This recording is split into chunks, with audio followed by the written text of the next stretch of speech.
You're wondering, will this thing work out? Is it going to work out?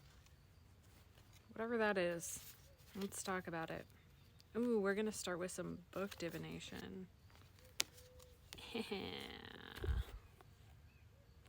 Welcome, if you haven't met me yet. I'm Izzy. I go by 8th House Mercury here, and on my other account I go by Astrology, where I do evolutionary astrology. Alright, Auntie Flo, what we got going on?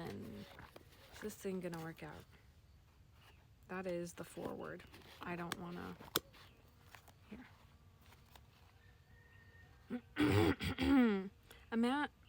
A man, one of my students, had a great desire to go abroad. He took the statement, "I give thanks for my divinely destined trip, divinely financed under grace in a perfect way." He had very little money, but knowing the law of preparation, he bought a trunk. It was very bright and happy. It had a big red band around its waist. Whenever he looked at it, it gave him a realization of a trip. One day, he seemed to feel his room moving. He felt the motion of a ship. He went to the window to breathe in the fresh air, and it smelt like the aroma of the docks. His inner ear had heard the shriek of a seagull and the creaking of a gangplank. The trunk had commenced to work. It had put him in the vibration of his trip. Soon after that, a large sum of money came to him, and he took the trip. Afterwards, he said it was perfect in every detail. In the arena of life, we must keep ourselves tuned up to the concert pitch. Are we acting from motives of faith or fear? Watch your motives with diligence, for out of them the issues are the issues of life. If your problem is a financial one, it usually is. You must know how to wind yourself up financially and keep wound up by always acting in your faith. The material attitude towards money is to trust your salary, your income, and your investments, which can shrink overnight. The spiritual attitude towards money is to trust God for your supply, to keep your possessions always, and realize that they are God in manifestation. What Allah has given cannot be diminished. If one door shuts, another door immediately opens. Never voice lack or limitation. By your words are you condemned. You combined with what you notice. If you have always are noticing failure and hard times, you will continue to notice failure and hard times. Okay, so that probably resonated. Such a beautiful book. She is a OG manifestation baddie. Okay, so even just gathering that, there is, with this thing, will it work out, right? This energy, there's something about actually devoting something to it, right? Buying a trunk like this guy did because he wanted to go on a trip, like investing in this thing at a new level. What would that be? What does that look like? How will that move for you? Understanding your power to allow this thing to move. We have the 10 of Swords, the King of Wands, and the 9 of Swords. Oh, y'all are like in it. Y'all are in it. Y'all are in it. There is this like, it's like you got to a point of like release with this 10 of Swords of like, okay, like I've just got to let go and let God. The King of Wands comes in, and there is this feeling of like believing in yourself, and then the 9 of Swords comes in. These thoughts, these patterns, the things, right, that say no, you can't. So tell me, Spirit, how can we move through this little light of mine? I'm gonna let it shine, my friends. This whole reading is just really amplifying. Oh, the power of your mind.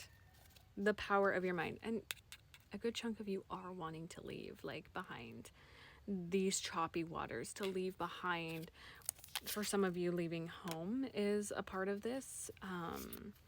Leaving to new shores, new waters, new environments. Okay, so Spirit, let us know how we can support the individual watching this, how they can lean on their faith even deeper. Honoring your energy. Wow. You probably have had that inkling that like I've got to get very clear on my boundaries and like what is a yes, what is a no for me, what, where, and how, and when, and what, and why. Like, they're just showing me you have holes in your boat because of your like leaky energy. So honoring your energy, right? You need to patch things up and allow things to be, it's like a more secure ship so you can go on this journey. Home. Oh my God. Some of you guys are like, this is about like, yeah, we have struggle, like moving. All right. What's on the other side of this? The Four of Wands. Witch. No, but like literally, look. Happy Bear's playing, guys. On the other side of this is like everything that like, that's like a strong foundation. Strong energetic foundation. I want to read about this. The Eight of Swords, restricted clarity, right? It's like you can't see your future. It's so funny, right? You move forward and it's like,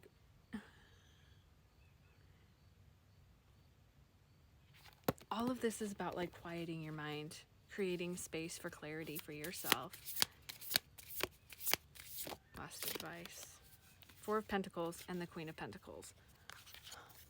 This for me is literally like you being so clear about like your physical reality, what you desire, how you want it to look, like really get on your manifestation grind, because y'all are like deep in that energy. It's just your mind swooping in. Oh my gosh, we have truth at the bottom here. Slow but steady, guys, and stripping illusions. You are doing this like profound work. And I see the Four of Pentacles and it's like almost got the same sun here in its center, holding that frame, holding that perspective, allowing yourself to be, I'm hearing batten down the hatches, my friends.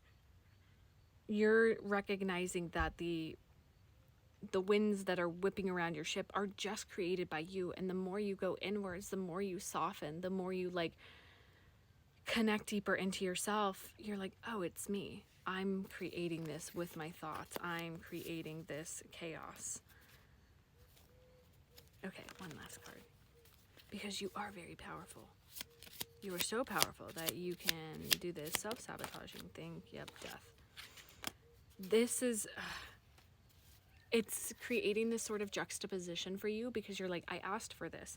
But it's also requiring you to completely dismantle your identity to a certain degree, right? This change, this new version, you're moving into this new version of you that has been at the, like in the fray, like it's slowly moving in, and the way it steers the ship is different and it operates different. And that's where a lot of these thoughts come up, where it's like, but I have both of these things. But when you get quiet and you get still, you know what you desire is meant for you and it won't miss you.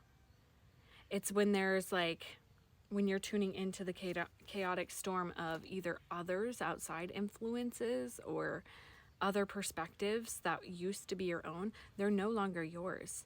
There's going to be a metaphorical death of like who you are ultimately. And the Spirit's like, but you asked for this, like you wanted this change, and that comes with actually allowing the change. We have slow but steady. They're really indicating in them feminine energy that this is like a soft malting. Like it's not this overnight like transformation. This is something that has been brewing most likely since the Capricorn new moon that was in January. By the way, I am having a gathering for this Capricorn full moon that is happening on the 29th. It's going to be my last open gathering. Okay, it's going to be the last one that anybody can drop into. Otherwise, only able to access my new and full moon circles through my inner circle. Okay, so this is the last one.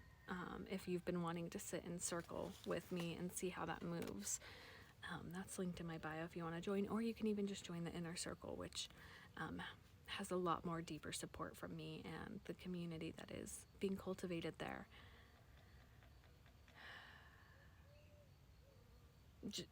Man, softening. All right, I love you all so much. My readings are open, they are limited, and additionally same with my natal chart readings. Okay, so if you've been wanting to book with me, now is the time. I love you guys.